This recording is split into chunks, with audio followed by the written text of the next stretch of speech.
우리가 드라마나 영화를 보게 되면 주연 배우가 있고 조연 배우가 있고 잠깐 나오는 엑스트라들이 있습니다. 우리가 세상을 살아갈 때 보면 이 세상의 논리 속에서는 갑의 위치에 있는 사람, 을의 위치에 있는 사람, 병의 위치에 있는 사람, 권력을 가지고 있는 자, 권력에 복종당하는 자, 자본을 가지고 있는 자, 자본의 노예 생활하는 자, 다양한 삶이 있는 것처럼 보입니다. 그러나 우리 주님은 너희들이 아무리 차별을 시키고 내가 주인이고 내가 갑이라고 하더라도 그 모든 것들을 바로 보아라. 내가 만들지 않은 것이 하나도 없지 않느냐. 내가 창조하지 않은 것이 하나도 없지 않느냐. 다 하나님이 지으신 것인데 이 하나님이 지으신 것에 경계를 짓고 선을 그어서 이것은 내 것이고 이것은 내 영역이므로 너는 내 영역 안에서 이렇게 살아야 돼 하는 그 모습을 바라볼 때 주님은 우리 인생사를 한편의 드라마라고 이해하지 않을까요? 그러나 드라마가 아닌 삶의 실체 속에서 우리를 바라보게 되면 주님의 눈으로 보시기에 얘들아 behold 자 보라 자 모든 만물과 내가 지은 저 아담과 그의 모든 무리들이 거기에 심히 완벽하고 아름답고 선하지 않니. 그 인간의 한 단어로 표현한 그 표현 속에서는 이 하나님이 지은 피조세계 세상에서 주인공이 아닌 사람, 왕이 아닌 사람은 아무도 없다고 주님이 창세기 1장에 그렇게 확인과 인증을 해 주셨는데도 우리는 살아가는 동안에 여러 가지 모습으로 인해서 스스로의 삶을 주인공이 아닌 엑스트라로 생각하며 좌절과 낭망에 빠져 있는 경우가 많이 있습니다. 고대 로마의 오비디우스라는 사람이 있습니다. 그는 사랑을 노래하는 시인이었습니다. 오비디우스는 세상이 카오스에서 코스모스가 된다는 것, 다시 말하면 텅 빈 자체에서 질서가 잡힌 세상이 된다는 것은 그 성의 사랑의 원리가 작동하기 때문에 그렇다고 말합니다. 그 사랑의 원리가 작동한다는 이야기를 통해 신화를 역사로 그려나갑니다. 이야기를 짓는 것만이 아니라 그 이야기로 해석되는 세계를 만들어 나간 사람이 바로 오비디우스라고 하는 사랑을 노래하는 시인이었습니다. 누구나 자기 인생이라는 이야기에서는 여러분이 주인공입니다. 그런데 많은 사람들이 자기가 자기 인생의 주연임을 잊고 삽니다. 하나님이 창세기 1장 31절에 보라, behold 이 사람이 보기에 심히 완벽하지 않니?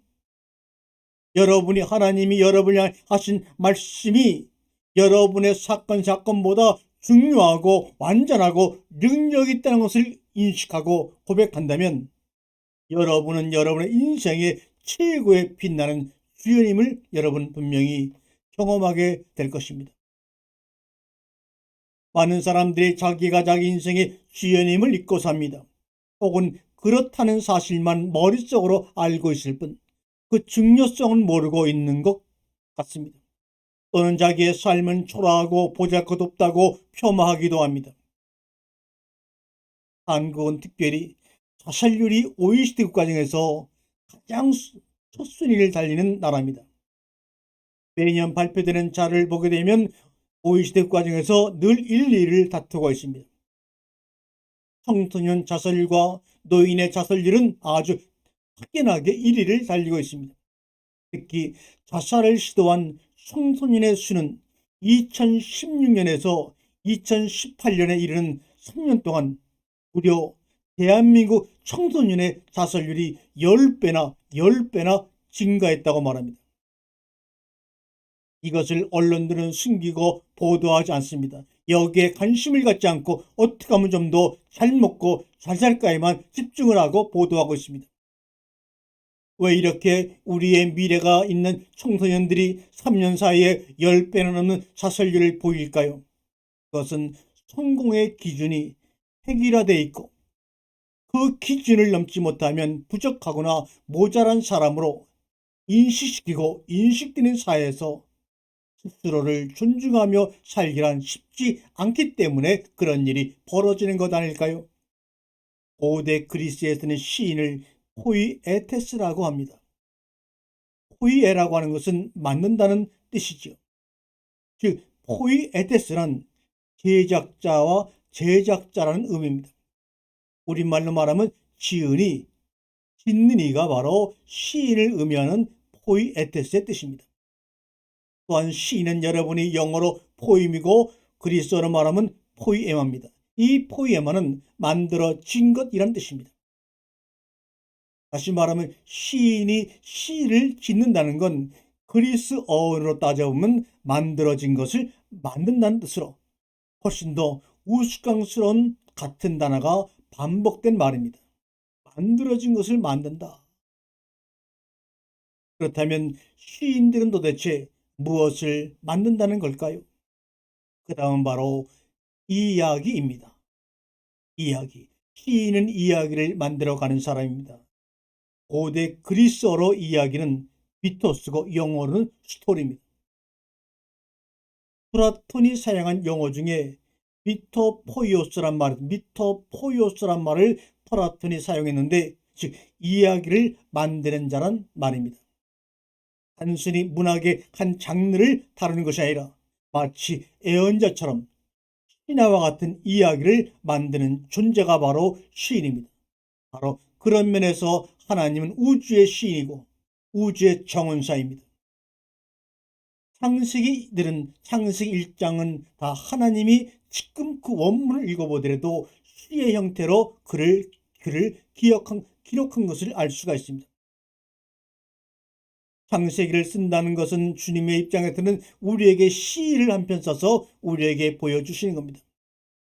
시를 짓는다는 것은, 그래서 이야기를 짓는다는 것은 어쩌면 하나의 새로운 세계를 만드는 것인지도 모릅니다. 그래서 창세기 1장도 시로 지어진 것입니다. 그런데 우리는 창세기 1장, 2장, 3장을 읽어나가면서 시로 지어진 이 시를 산문이나 논문집으로 오해하여 그렇게 보고 해석하고 있으니 시로 지어진 창세기의 아름다운 마음과 이야기를 우리는 우리의 것으로 만들어가지를 못합니다. 한자를 봐도 그렇습니다.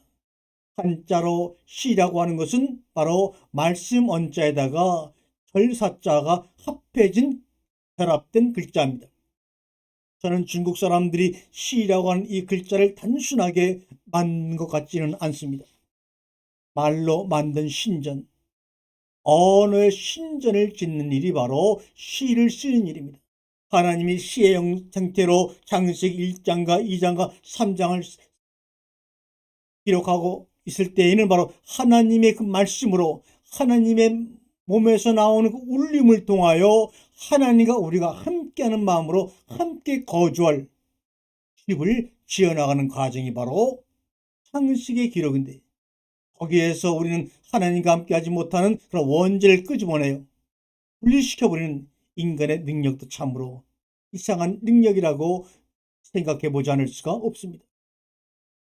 말씀에 흠뻑 빠진다는 건 시에 흠뻑 빠진다는 것과 똑같습니다.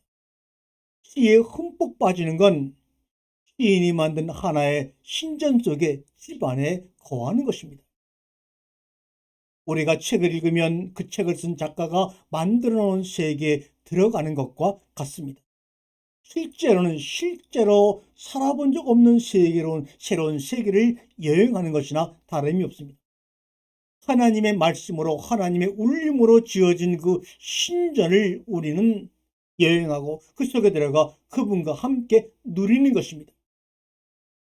이미 하나님께서는 우리와 함께 거할 집을 만들어 놓고 그 안에서 하나님의 사랑을 받아달라고 우리를 초청하고 있습니다. 우리가 종종 말하지만 철학이라고 하는 것은 질문을 던지는 학문입니다. 우리가 어떤 철학자를 기억한 이유는 그들이 우리에게 준 어떤 답 때문이 아니라 그들이 늘 던지는 질문 때문에 철학자들을 기억하고 있는 것입니다. 그리고 그들이 던진 질문은 세상에 살면서 누구나 의문을 느꼈을 뻔한 그 의문들을 대표하여 질문한 사람들을 철학자라고 합니다. 마찬가지로 하나님은 아담을 지으시고 첫 번째로 그들에게 네가 의문을 느낀 것이 있다면 나와 사랑의 여행, 내가 만든 말씀의 신전에서 내가 만든 울림의 성전에서 나와 함께 살아가기 전에 한번 물어봐 줘라. 이러한 이야기가 창세기 2장 17절에 선악을 알게 하는 나무를 먹으면 죽고 죽으리라는 말로 우리에게 던져진 것입니다. 죽음이 뭔지, 성각이 뭔지, 먹는 것이 뭔지 처음 들어보는 이 말을 듣고 주님은 아담이 그러한 질문을 던지는 에덴 동산 정원 안에 최초의 철학자가 되기를 원했는지도 모릅니다. 창세기 2장 17절을 놓고 던지는 그 질문으로 인해 하나님은 한시도 인류의 내리에서 떠나본 적이 없습니다. 창세기 선악을 알게 하는 나무의 열매를 먹으면 죽는다는 이 말씀을 해놓고 이 말씀을 통하여 인류들이 자신에게 던질 질문을 기대하며 한시도 우리의 입모양을 놓친 적이 없으신 분입니다. 그야말로 이 말씀을 듣고 우리 인류가 하나님을 향하여 아버지를 향하여 질문을 던졌다면 그 창세기 2장 17절에 그 시 한 구절 때문에 인생에 대박이 났을 건데 말입니다. 선악을 알게 하는 나무를 먹으면 죽고 죽으리라. 이제 그 속에 숨겨진 하나님의 말씀의 의미를 아시겠는지요? 이 19절의 속뜻을 아시겠는지요? 이것은 여러분에게 저주를 주거나 여러분을 억압하려고 하는 폭고의 능력의 하나님의 고리를 표현하는 말씀이 아니라 바로 하나님의 사랑을 표현한 사랑의 시구절입니다. 이 시구절을 통해 하나님이 우리와 함께하는 신전을 짓고 집을 지어가시는 하나님의 마음을 우리에게 태초부터 말씀하고 계신 겁니다. 우메레츠 하다가 토브 와라 롤 토카 민메누 킴베옴 아콜레카 민메누 모투 타모투 선악을 알게 하는 나무를 먹으면 죽고 죽으리라. 이것이 이 19절의 속뜻입니다. 아멘.